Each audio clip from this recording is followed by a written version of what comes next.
I do have something pretty shocking to share with you, my friends. I'll tell you what, I did not see this coming. According to my favorite website, and hopefully yours, E.W. Jackson, who is he does a radio show apparently called The Awakening, and he's one of these right-wing pastors who they're into the end time stuff and all that, and they're a religious broadcaster. So he does this show called The Awakening, and a very shocking insight that he has revealed. According to E.W. Jackson, Pete Buttigieg, I think is how you say his name, Pete Buttigieg. He's the mayor who's one of the 197 candidates on the Democratic side running for president, and he is openly gay. And according to E.W. Jackson, Pete Buttigieg wants to turn America into a homocracy.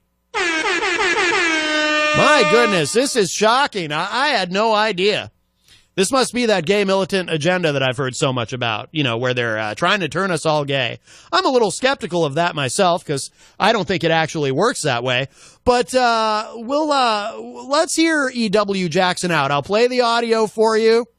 I know some of you will be hesitant to take this seriously, and you might find yourself snickering at Pastor Jackson. You might think he's being a little bit ridiculous, and he probably is. I think Pete Buttigieg, however you say his name, I can't get used to his name. It's a weird name. There's too many vowels and not enough consonants. But I think he just wants to be president. I don't think he has any sort of agenda beyond that. But apparently, you just never know. So let's hear him out. We're going to listen to a little bit of this, of E.W. Jackson speaking on the matter, in the manner that he speaks on the matter. It doesn't matter if I say manner or matter. And as I always say, as is kind of the unofficial policy of the show, let's listen to him speak, not only with open minds, but with open hearts as well. Maybe he's figured something out, the rest of us have not. So here is E.W. Jackson speaking about openly gay mayor of, is it South Bend, Indiana? I think it's South Bend, and a presidential candidate, Pete Buttigieg. His campaign, one of the things he did to, I guess, commemorate the announcement, Pete Buttigieg, or whatever it is, was to kiss his husband on stage. Yes. That is shocking. Big old smack in the mouth. Is that what you call it? He smacked. He smacked. Wait a minute. Hold on. And hold on a second. One man smacking another man in the mouth is an act of violence, not affection. E.W. Jackson, are you sure Pete Buttigieg is even gay? Sounds to me like he's a very it sounds to me. I mean, if he just goes and smacks another man in the mouth like that, I mean, that sounds to me like a case of toxic masculinity. You can't just go around smacking people in the mouth. I mean, yeah, I understand that might happen at the bar if you've had one too many and you're feeling a little surly, or perhaps in a mosh pit.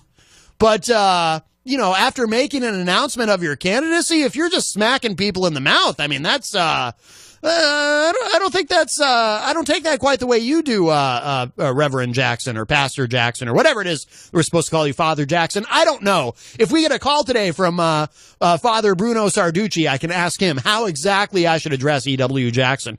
Anyway, so here's more. Actually, I'm going to back that up a little bit because I interrupted. I just had stage, yes. Big old smack in the mouth. A smack in the mouth. Between two men. Mm. I just have to say this, and I'm going to say this to release all the people out there who think it but can't say it. Oh, boy. Okay. By the way, okay. Now, is it fair to assume, and I didn't pre-listen to this because I like to give you my unvarnished, reaction to this. So I don't pre-listen to these clips. I know if it's somebody like E.W. Jackson, there's not going to be any profanity in it, so I know it's okay to just play it. Typically when somebody says something like what he says, like what did he just say? I'm going to say this and kind of release this, on behalf of all the people who would like to say it but can't. He's probably about to say something somewhat bigoted. right? Isn't that usually, it's kind of like when somebody says, hey, I'm not racist or anything, but, and then they say something racist. That's kind of what he's doing here. Let's see. All the people out there who think it, but they're afraid to say it because, of course, you get vilified for saying this. And of course, this is the kind of thing, say, I had no plans whatsoever to run for public office. Bummer. You left us out there can calm down. That's too bad. Because they are afraid somehow I might run for something and maybe one day win. But no, I want to keep doing what I'm doing. Well, Trump won, so who knows? For the foreseeable future, unless and until the Lord tells me to do something else. Because I missed my time on radio when I was away running. I missed that time, and I am really glad to be back, and I want to stay here. Glad to have you, EW. And keep doing this. And by the way, it's a lot more fun. I'll tell you something, folks. Running for office is not fun. This is a lot more fun. I enjoy this a lot more. He is real. This is a long way to drive. He is really taking his time getting to the point. He's kind of like, I'm about to say something really bigoted, but I'm going to really drag it out before I actually say it. No. But let me say this, because it is needed finally to release all those who want to say it but cannot. Right. Okay. A normal man is disgusted by the idea of two men kissing each other in the mouth. A normal man is disgusted by that. Well, hang on a second. What does that have to do with Pete Buttigieg smacking somebody? I don't understand.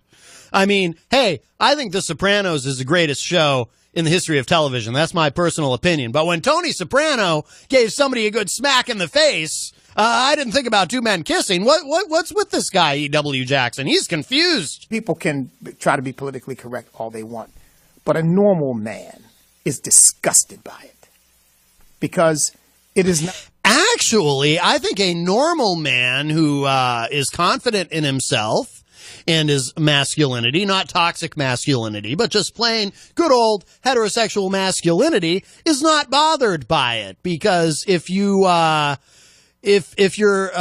confident and secure in your own sexuality, why would you be so terribly threatened by the sexuality of others? Unless a normal man, in your viewpoint, is someone who is extremely insecure and freaked out by gay people, which the kind of folks E.W. Jackson associates with probably do fit that description. Not what God made us for. It is not the way we are wired. It is not what we are made for. Men are made for women, and women are made for men, and the two complement each other. Is that a Barry White song? Women are made for men are made for women, or something. Is that Barry White? I'll have to look that up. Two men were not made to be sexually involved with each other. Two women were not made to be sexually involved with each other. Well, I know a lot of heterosexual men who would definitely disagree with you on that. Well, never mind. And so they do this publicly because they want to wear down the sense of disgust that people feel. They want to erode it.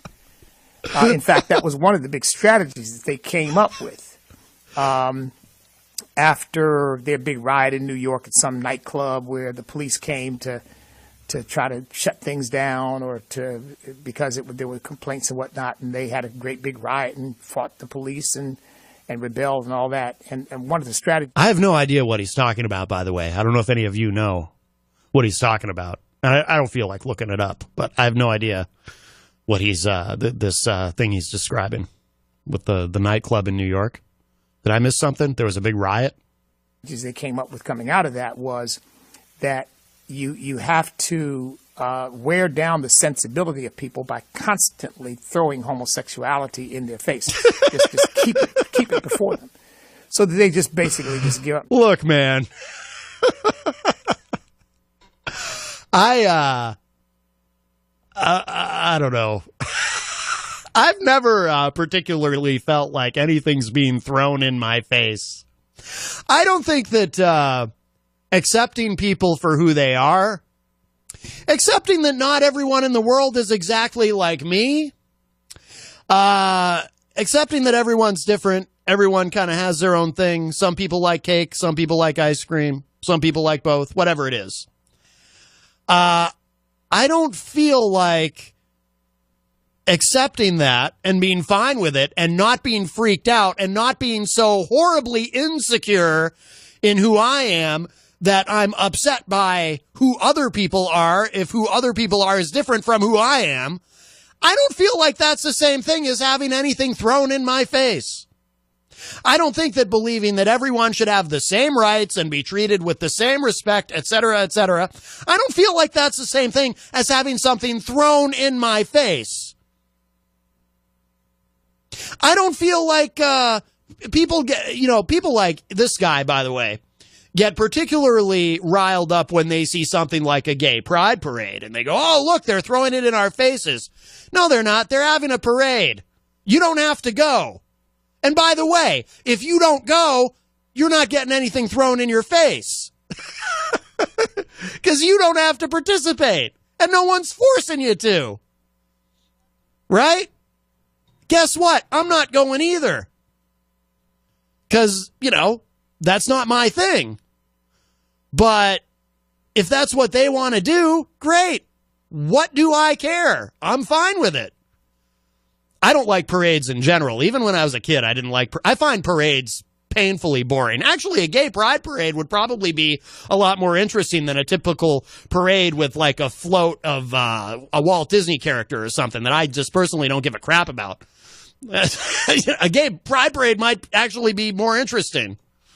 I suppose if I were going to go to a parade, that's the kind of parade I would go to just to see it. It looks like they're having fun. It's not my deal. But I don't feel like because it exists, it's somehow being thrown in my face. People like him, they act like because something exists that they don't like, it's being thrown in their face. Or because something exists that they don't approve of existing, it's being thrown in their face.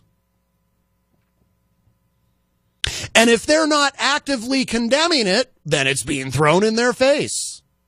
Oh, and people are being indoctrinated into it. That's another thing people who think like this tend to think, right? Because, that's what all the gay people want to do is somehow turn us all gay and indoctrinate even though it doesn't work that way. Right? Let's see. Fred Bonig. Oh, Fred from the Daily Ripple joins us in the Facebook live chat. He says, you mean throwing religious ideology in your face isn't throwing something in your face? No, actually, I also, just as I don't feel, as a straight person, I don't feel threatened by gay people.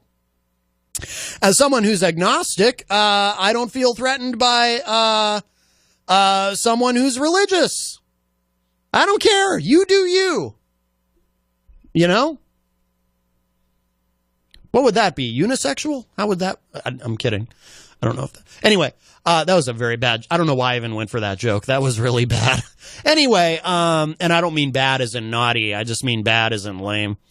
I wish I could. I might edit that out of I'm kidding. I'm not going to edit it out of the podcast. But anyway, let's. Oh, Fred also posted in the Facebook live chat a link to this thing that the Wikipedia page for what this guy.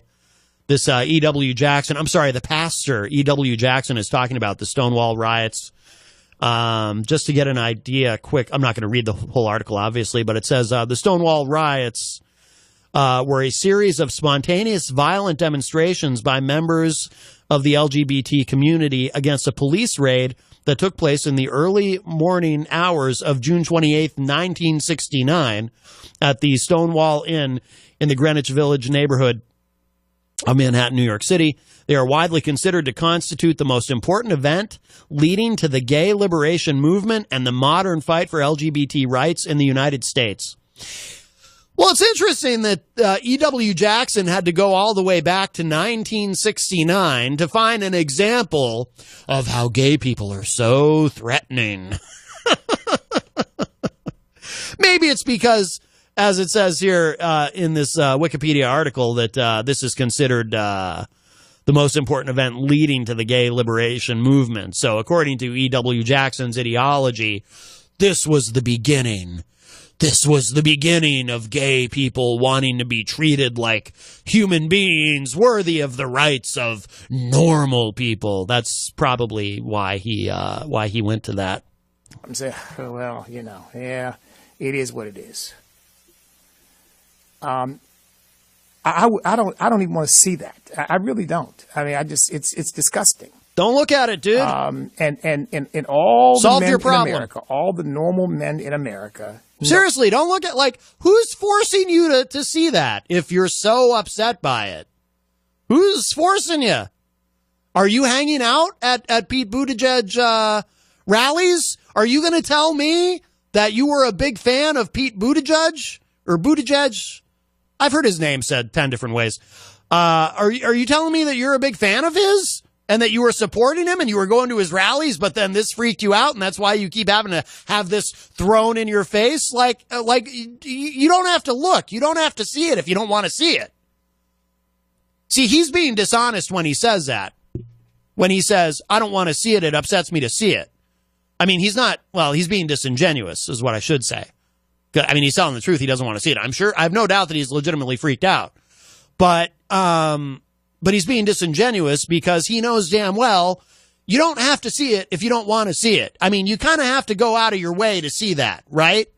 It's not like I parked the vehicle and then came up here to the radio station to do the show today. And as I was walking down Elm Street, I saw a whole bunch of dudes making out.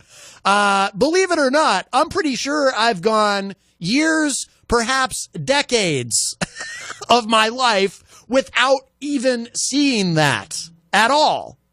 For real. Don't know how I've done it, but somehow I've managed to not see that. Right? And somehow I managed to know it exists without feeling threatened by it. Imagine that.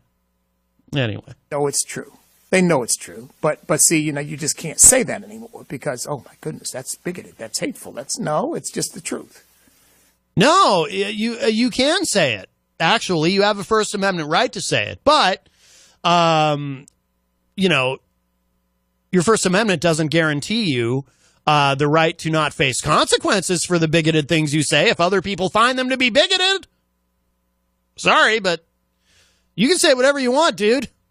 Just know that not everyone's going to agree with you. See, again, it's disingenuous what he's saying. Because what he's really saying is, I can say this, but not everyone agrees with me. Not everyone's a homophobe. Not everyone's freaked out by the idea that there's gay people in the world. It's not that you can't say it. You can. But those of us who are not bigots aren't going to go along with what you're saying in the year 2019. That's what you're really upset about. It's just the truth. You know what? When God calls it an abomination, you know what an abomination means? It means something particularly detestable, and it implies that it causes you to become nauseated. Guess what? By the way, there are actual abominations going on in the world, and this ain't one of them. War is an abomination. Famine is an abomination. Should I keep going? People not having access to health care. People in the United States of America, the most prosperous, most successful, most innovative, wealthiest country in the history of the world, not having access to adequate or better than adequate health care. That's an abomination. People being executed by our government. And then we find out later, oops, turned out they might not have actually committed that murder. That's an abomination. You don't have to look very far to find actual abominations. So it's so interesting and weird to me that people like him, when they look around and they look for things to get upset and freaked out about, this is what they always go to, and this is what they hyper-focus on. They're not upset about war. They're not upset about famine. They're not upset about people not getting health care. They're not upset about homelessness. Any number of other things, right? None of that makes it on their radar most of the time. But this This is the big thing that they have to fight against. This is what they're worried about. It's so fascinating. And there are theories about why that is. People who are especially homophobic, what it is that makes them feel that way. But we'll leave that alone. I don't want to, cast aspersions on a guy who would probably be really freaked out to hear anyone even suggesting anything. But Fred sent me a song, by the way, which I will definitely play. I just love the title, and it's Grant Peebles, which is great. Is it Peebles or Peebles? I always say his name wrong, don't I? It's Peebles, but for some reason I say Peebles. I don't know. Maybe it's because it's kind of fun to say Peebles. Anyway, but I will play that. Thank you, Fred. That looks like something we would all enjoy. But let's listen to yes, there is more of this. That's what it means. Like God says, because you're neither hot nor cold, I will spew you from my mouth. It's that kind of image. It's Ew. the image that says that sounds gross. And of course, we know God is not getting sick of the stomach, but it's an anthropomorphizing of God's feelings about it, God's convictions about it, God's principles about it. And he says it is abominable. It is particularly detestable. The sad thing is, folks, we're going to see more and more of it because they've figured out that the strategy works. When you've got that going, and then you've got the mainstream media that will lambaste, ridicule, vilify, seek to destroy anybody who does what I'm doing right now, who just speaks out and says, well, look, we know, but this is the truth. This is how normal people feel. And they are basically forced to suppress those feelings because of the gay mafia and the degree to which they will try to destroy anybody who won't go along, anybody who won't say yes. The gay mafia, wow. Yes, I've heard of that too. Oh, Fred, in regarding, when I was talking about people who are super homophobic, and there's actually been studies done about that, by the way, what really drives them and the way they think. Fred says, quote, methinks the lady doth protest too much. Ooh, a little Shakespeare to class up the show, too. That's good. By the way, hello to Bill McClure, who joins us in the Facebook live chat, who says, hey, Matt. That's actually the end of the E.W. Jackson clip, so I think we'll go ahead and play this song. I think my first guest, who was supposed to be on the show today, blew me off. But that's okay, because we have other guests coming later in the show, and I'm not going to say, and they will not blow me off, I'm fairly certain of it, but I'm not going to say who they are, just in case they do blow me. No, I'm actually not worried about them blowing me off, but they are going to be a lot of fun, and I just kind of want it to be a surprise. But they're also musicians, and well, you'll understand when they get here. All right, I'm going to go ahead and play this song from, it is Grant Peebles, not Peebles. Fred clarified that in the Facebook live chat. It's Peebles. I don't know why I say Peebles. Maybe I knew somebody earlier in my life with the last name Peebles, and that's why maybe I knew a Grant Peebles, and that's why I say Peebles instead of Peebles. I don't know, but this is Grant Peebles. Let's give this a listen. Well, the gay and lesbian sons and daughters of the Southern Confederacy, well, they built a float and then they entered it in our 4th of July parade. There were ladies wearing leather and men wearing lace and others wearing pink leotards. And with a swish and a swagger they come strutting down the street, waving the stars and bars. Yeah, you gay and lesbian sons and daughters, the Southern Confederacy. Well, they built a float and entered it in on 4th of July parade. There was a fellow with a flute and a tutu playing Dixie with a skinny drummer boy, and his big butchie gal, she was the majorette, directing with an obscene toy. Yeah, you gay and lesbian sons and daughters, the Southern Confederacy. Well, they built a float and entered it in the 4th of July parade.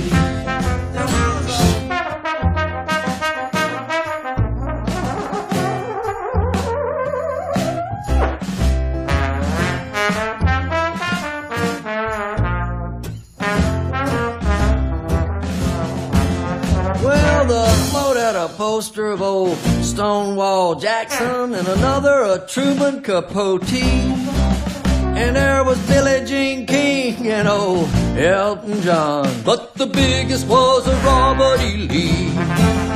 Yeah, you gay and lesbian, sons and daughters, the Southern Confederacy. Well, they built a float and entered it in the 4th of July parade. We've got 2 homosexuals down here who are trying to get away with murder. They've got 2 floats and they've got a bunch of tassels attached to their body, their person, their whole person. It's like they're rolled around in glitter and it's unacceptable. It's the 4th of July. It's not some sort of freak show.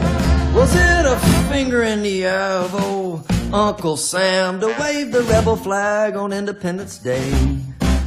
Or just a poke in her ribs of that long lost cause for these queers to carry on this way?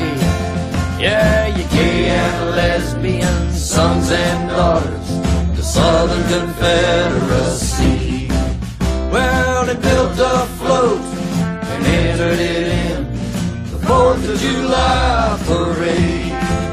Yeah, they built a float and entered it in the 4th of July parade.